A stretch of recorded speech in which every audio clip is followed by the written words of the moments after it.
আসসালামু আলাইকুম। আজকে আমরা আলোচনা করব প্লাস্টিড, উদ্ভিদ টিস্যু, প্রাণী টিস্যু এবং জেনেটিক্স থেকে গুরুত্বপূর্ণ কিছু প্রশ্ন উত্তর, যেগুলো প্রাইমারি, বিসিএস অন্যান্য পরীক্ষার জন্য খুবই গুরুত্বপূর্ণ।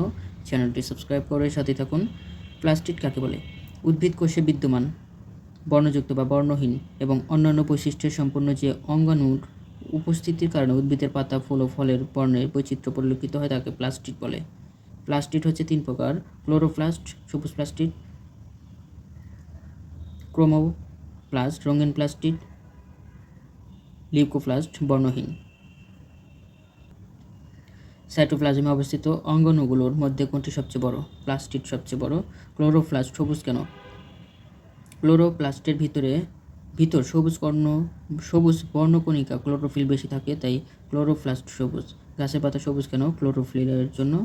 কোন প্লাস্টিডের জন্য পাপড়ি, ফুল, ফল, বীজ প্রভৃতি রঙিন হয়? ক্রোমোপ্লাস্টের জন্য। পাকা ফলের রং হলুদ হয় কোন রাসায়নিক পদার্থ বেশি বলে? জ্যান্থোফিল বেশি হলে। ক্লোরোপ্লাস্টের কাজ কি? সালোক সংশ্লেষণ প্রক্রিয়ায় খাদ্য প্রস্তুত করা। লিউকোপ্লাস্টের কাজ হচ্ছে খাদ্য সঞ্চয় করা। ভিডিওটি ভালো লাগলে অবশ্যই একটি লাইক দিয়ে সাথে থাকবেন। একই গঠন বিশিষ্ট একগুচ্ছ কোষ একত্রিত হয়ে যদি একই কাজ করে এবং তাদের উৎপত্তি যদি অভিন্ন হয় তাকে কি বলে? টিস্যু। টিস্যু 2 প্রকার: ভাজক টিস্যু, স্থায়ী টিস্যু।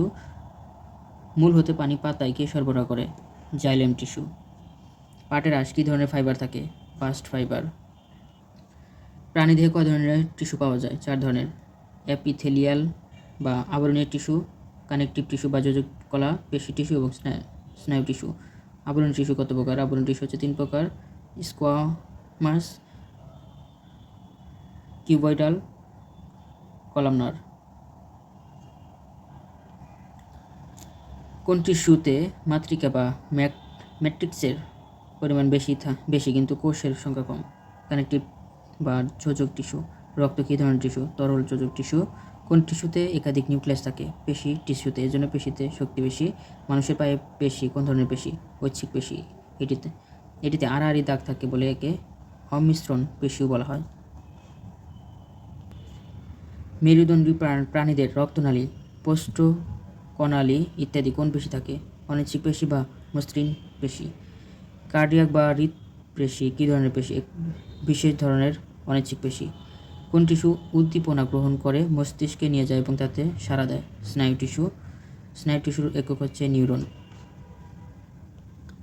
একটি নিউরনে কয়টি অংশ থাকে? 3টি, যথা: অ্যাক্সন, ডেনড্রাইট, কোষদেহ। নিউরনের কোষদেহে থেকে একটি লম্বা স্নায়ুতন্ত্র নিউরনের ডেনড্রাইটের সাথে যুক্ত থাকে, তাকে বলা হয় অ্যাক্সন। নিউরনের কোষদেহে প্রলম্বিত অংশকে বলা হয় ডেনড্রাইট। কার মাধ্যমে স্নায়ু টিস্যু উদ্দীপনা বহন ও সংগ্রহ করে? সিনাপসিসের। প্রাণীজগতের উৎপত্তি বংশ সম্বন্ধীয় বিদ্যাকে বলা হয় জেনেটিক্স। বিশেষ দ্রষ্টব্য যদি প্রশ্ন করা হতো প্রাণীজগতের উৎপত্তি ও ক্রমবিকাশ সম্বন্ধীয় বিদ্যাকে বলা হয়, তখন উত্তর হতো ইভোলিউশন। কেননা ইংরেজি ইভলিউশন শব্দের অর্থ হচ্ছে ক্রমবিকাশ বা ক্রম বিবর্তন। জীবের বংশগতির বাহক হচ্ছে ক্রোমোজোম, কিন্তু জীবের চারিত্রিক বৈশিষ্ট্যের প্রকৃত ধারক ও বাহক ডিএনএ। ক্রোমোজোম কাকে বলে? নিউক্লিয়াসের সুতার ন্যায় লম্বা জট পাকানো তন্তু সমূহকে ক্রোমোজোম বলে। ক্রোমোজোম 2 প্রকার, যথা: অটোজোম আর একটা সেক্সোম। অটোজোম কাকে বলে? যে সকল ক্রোমোজোম জীবের দৈহিক বৈশিষ্ট্য নিয়ন্ত্রণ করে তাকে অটোজোম বলে। সেক্সোম কাকে বলে? যে সকল ক্রোমোজোম জীবের যৌন বৈশিষ্ট্য নিয়ন্ত্রণ করে তাকে মানবদেহে লিঙ্গ নির্ধারণের মাধ্যমে নির্ধারণ করে থাকে, তাকে সেক্স ক্রোমোজোম বলে। মানুষের দেহে ক্রোমোজোমের সংখ্যা 23 জোড়া, অর্থাৎ 46টি। 22 জোড়া অটোজোম আর 1 জোড়া হচ্ছে সেক্স ক্রোমোজোম। ক্রোমোজোমের রাসায়নিক গঠন হচ্ছে: ক্রোমোজোম মূলত নিউক্লিক অ্যাসিড, ডিএনএ, আরএনএ এবং হিস্টোন ও নন হিস্টোন প্রোটিন দ্বারা গঠিত। ডিএনএ বলতে বোঝায়, ডিএনএ হলো একক নিউক্লিক অ্যাসিড যা জীবদের গঠন ও ক্রিয়াকলাপ নিয়ন্ত্রণে জিনগত নির্দেশ ধারণ করে। ডিএনএ পূর্ণ হচ্ছে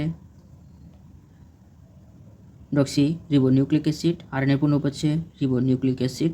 কোষের কোথায় ডিএনএ থাকে? নিউক্লিয়াসে। ডিএনএতে কী কী নাইট্রোজেন থাকে? অ্যাডেনিন, গুয়ানিন, সাইটোসিন ও থাইমিন। আরএনএতে কী কী নাইট্রোজেন বেস থাকে? Adenine, guanine, cytosine, uracil. জিন কি? ডিএনএ এর একটি অংশ যা জীবের বংশগতির মৌলিক ভৌত কার্যকরী একক। জিনের রাসায়নিক গঠন উপাদানকে বলা হয় ডিএনএ। ডিএনএ এর ডাবল হেলিক্স মডেল বা ট্রি হেলিক্স কাঠামো আবিষ্কার করেন ওয়াটসন ও ক্রিক। বংশগতির দুটি সূত্র প্রদান করেন ধর্মযাজক গ্রেগর জোহান মেডেল। সেজন্য তাকে জেনেটিক্স বা বংশগতির জনক বলা হয়। জেনেটিক্স ইঞ্জিনিয়ারিং কি? জেনেটিক ইঞ্জিনিয়ারিং হলো প্রাণী উদ্ভিদের বংশবিস্তার বিষয়ক বিজ্ঞান। সাধারণত একটি কোষ থেকে অন্য কোনো সুনির্দিষ্ট জিন নিয়ে অন্য কোষে স্থাপন ও কর্মক্ষম করার পদ্ধতিকে জেনেটিক্স ইঞ্জিনিয়ারিং বলে।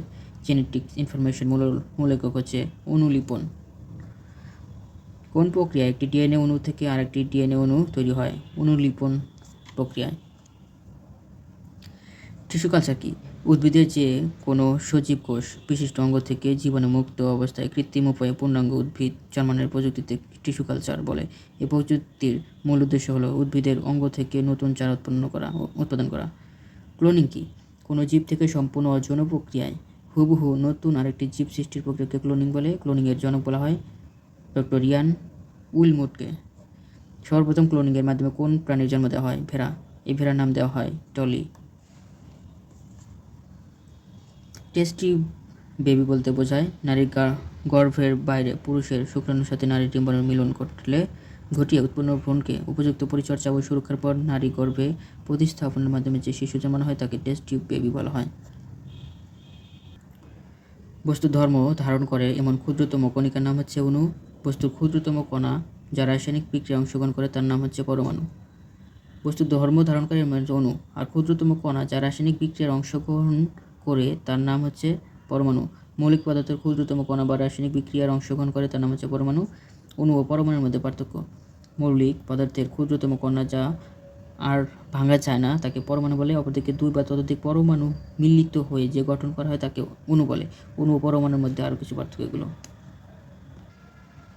কে সর্বপ্রথম পদার্থের ক্ষুদ্রতম অংশকে নামকরণ করেন? অটম। ডেমোক্রিটাস। কোন মৌলিক গ্যাসে অণু এক পরমাণু? নিষ্ক্রিয় গ্যাসে। কোন মৌলের অণুতে 2 এর অধিক পরমাণু থাকে? ওজোন, ফসফরাস, সালফার ইত্যাদিতে। কোন মৌলের অণুতে 2 এর অধিক পরমাণু থাকে? ওজোন, ফসফরাস, সালফার ইত্যাদি। মৌলিক কণিকা কাকে বলে? যে সব শুকনো কণিকা দ্বারা পরমাণু গঠিত তাদেরকে মৌলিক কণিকা বা মূল কণিকা বলে। পরমাণবিক কণাগুলোর বৈশিষ্ট্য হচ্ছে ওজন আছে, আয়তন আছে। স্থায়ী মূল কণিকা বলতে বোঝায় যেসব মূল কণিকা সব মৌলের পরমাণুতে থাকে তাদেরকে স্থায়ী মূল কণিকা বলে। স্থায়ী মূল কণিকাগুলোর নাম হচ্ছে ইলেকট্রন, প্রোটন ও নিউট্রন। মৌলিক কণিকাগুলোর কোনটির চার্জ বা আধান কিরূপ?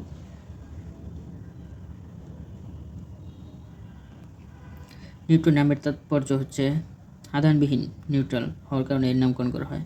পারমাণবিক সংখ্যা বলতে বোঝায় নিউক্লিয়াসে অবস্থিত প্রোটনের সংখ্যা। মৌলের পারমাণবিক সংখ্যা মনে রাখুন প্রোটন পারমাণবিক। পারমাণবিক ভর বলতে বোঝায় পরমাণুর নিউক্লিয়াসে বিদ্যমান প্রোটন ও নিউট্রনের মোট সংখ্যাকে পারমাণবিক ভর বলে। পারমাণবিক বল বলতে কি বোঝায়?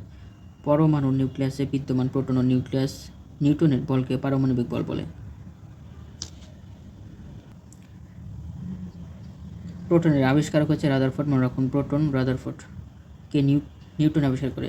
চ্যাডউইক। মনে রাখুন সে নিউটন আবিষ্কারের বিষয়ে নিউটনের সাথে চ্যাট করেছিল। কে নিউটন আবিষ্কার করেন? চ্যাডউইক।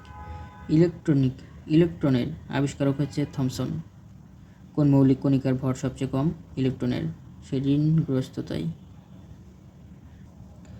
কোন মৌলিক কণিকার ভর সবচেয়ে বেশি? নিউটন। ভর কম হচ্ছে ইলেকট্রন আর ভর বেশি হচ্ছে নিউটনের। কোন মৌলের পরমাণুতে নিউটন নেই? হাইড্রোজেনের। ঘর্ষণ, তাপ, রাসায়নিক প্রভৃতি প্রক্রিয়া সহজেই পরমাণু থেকে কোন মূল কণিকা নির্গত হয়? ইলেকট্রন। নিউক্লিয়াস শক্তি বলতে বোঝায় নিউক্লিয়াস ভেঙে বা নিউক্লিয়াস বিভাজনের মাধ্যমে অথবা নিউক্লিয়াসকে একত্র করে যে শক্তি পাওয়া যায় তাকে নিউক্লিয়ার এনার্জি বলা হয়। ফিউশন বলতে কি বোঝায়? যে প্রক্রিয়ায় একাধিক পরমাণু যুক্ত হয়ে নতুন পরমাণু গঠন করে তাকে ফিউশন বলে। এই প্রক্রিয়ায় একাধিক হালকা পরমাণুর নিউক্লিয়াস একত্র হয়ে অপেক্ষাকৃত ভারী পরমাণু নিউক্লিয়াস গঠন করে এবং অত্যাধিক শক্তি নির্গত হয়। আর ফিউশন বলতে বোঝায় যে প্রক্রিয়ায় ভারী পরমাণু ভেঙে তথা বিভাজনের মাধ্যমে প্রায় সমান ভরের 2টি নিউক্লিয়াস তৈরি হয় এবং বিপুল পরিমাণ শক্তি নির্গত হয় তাকে ফিউশন বলে। পরীক্ষার হলে ফিউশন আর ফিশন নিয়ে প্রায় ঝামেলা বাঁধে। এর সমাধান হচ্ছে ফিউশন শব্দটি 4টি বর্ণ আর ফিউশন শব্দটি 3টি বর্ণ সমন্বয়ে গঠিত। একাধিক পরমাণু যুক্ত একাধিক পরমাণু হয়ে করে নতুন পরমাণু গঠন, তাকে বলা হচ্ছে ফিউশন। কয়েকটি যদি যুক্ত হয় তাহলে সেটি বড় হবে, অতএব ফিউশন। আবার প্রক্রিয়ায় ভারী পরমাণু ভেঙে দুটি পরমাণু গঠন হয়, তাকে ফিউশন। কোনো কিছু ভাঙলে পারমাণবিক বোমা কোন নীতির উপর ভিত্তি করে তৈরি করা হয়েছে? ফিউশন। পরমাণু মানে ছোট, অতএব ছোটটি হবে ফিউশন। পারমাণবিক বোমা কোন নীতির উপর ভিত্তি করে তৈরি করা হয়েছে? ফিউশন। পরমাণু মানে ছোট, অতএব ছোটটি হবে ফিউশন। হাইড্রোজেন বোমা কোন নীতির উপর ভিত্তি করে তৈরি করা হয়েছে? ফিউশন। অর্থাৎ হাই মানে বড়, অতএব বড়টি হবে ফিউশন। সূর্য কীভাবে শক্তি উৎপন্ন করে? সূর্য পরমাণু ফিউশনের মাধ্যমে শক্তি উৎপন্ন করে। সূর্য অনেক বড়, অতএব বড়টি হবে ফিউশন। পারমাণবিক বোমা তৈরিতে কোন তেজস্ক্রিয় মৌল ব্যবহৃত হয়? ইউরেনিয়াম ও প্লুটোনিয়াম। হাইড্রোজেন বা উদজান বোম তৈরিতে ব্যবহৃত হয়।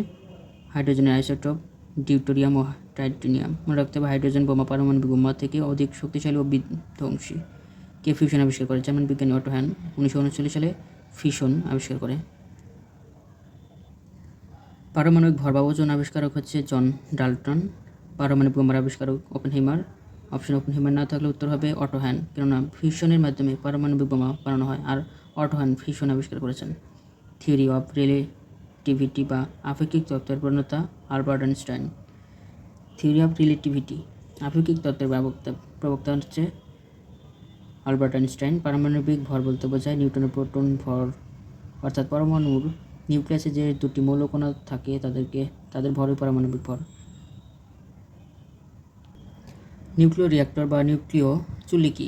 নিউক্লিয় চেইন বিক্রিয়াকে যে যন্ত্রের মাধ্যমে নিয়ন্ত্রণ করা হয় তার নাম নিউক্লিয় রিঅ্যাক্টর বা নিউক্লিয় বিক্রিয়ক। একে পারমাণবিক চুল্লি বলা হয়, অর্থাৎ পারমাণবিক চুল্লির আরেক নাম নিউক্লিয় রিঅ্যাক্টর। নিউক্লিয়ার রিঅ্যাক্টরের গতি মন্থরক হিসেবে ব্যবহৃত হয় ক্যাডমিয়াম বা বোরন দণ্ড গ্রাফাইট। পারমাণবিক চুল্লিতে মডারেট হিসেবে ব্যবহৃত হয় গ্রাফাইট। পারমাণবিক চুল্লিতে তাপ পরিবাহক হিসেবে কোন ধাতু ব্যবহার করা হয়? সোডিয়াম। পারমাণবিক চুল্লিতে বহুল ব্যবহৃত জ্বালানি হচ্ছে ইউরেনিয়াম। কোন মৌলের পরমাণু নিউট্রন নেই? হাইড্রোজেনের। পানির সংকেত H2O, ভারী পানির সংকেত D2O। ভারী পানি বলতে বোঝায় ডিউটেরিয়াম অক্সাইড। তেজস্ক্রিয় আইসোটোপ হচ্ছে যে সমস্ত আইসোটোপ তেজস্ক্রিয় ধর্ম প্রদর্শন করে তাদেরকে তেজস্ক্রিয় বা রেডিও আইসোটোপ বলা হয়। পরীক্ষার হলে যেখানে ভুল হতে পারে, যে সকল পরমাণুর প্রোটন সংখ্যা সমান কিন্তু ভর সংখ্যা ভিন্ন তাদেরকে বলা হয় আইসোটোপ। যে সকল পরমাণুর নিউট্রন সংখ্যা সমান কিন্তু প্রোটন সংখ্যা ও ভর সংখ্যা ভিন্ন তাদেরকে বলা হয় আইসোটোন। যে সকল পরমাণু ভর সংখ্যা সমান কিন্তু প্রোটন সংখ্যা ভিন্ন তাদেরকে বলা হয় আইসোবার। যে সকল পরমাণু প্রোটন সংখ্যা ও ভর সংখ্যা সমান তাদেরকে বলা হয় আইসোমার। মনে রাখবেন এইভাবে, আইসোটোপের শেষে ব আছে তাই প্রোটন সংখ্যা সমান, আইসোটোনের শেষে টোন আছে তাই আছে নিউটন সংখ্যা সমান, আইসোবারের শেষে বার আছে তাই ভর সংখ্যা সমান, আইসোমারের শেষ এর প্রোটন সংখ্যা ভর সংখ্যা সমান। দুজনেই সমান টক্কর দিয়ে মারামারি করে, দুজনেই সমান হওয়াতে কেউ কাউকে ছাড় দেয় না, অর্থাৎ আইসোমার। মনে রাখা সহজ টেকনিক জারণ বিজারণ। জারণ বিক্রিয়ার ইলেকট্রন ত্যাগ হয় নাকি গ্রহণ হয়? ইলেকট্রন ত্যাগ করে, অর্থাৎ জারণ বিক্রিয়া ইলেকট্রন ত্যাগ হয়, বিজারণ বিক্রিয়া বিপরীত অর্থ গ্রহণ।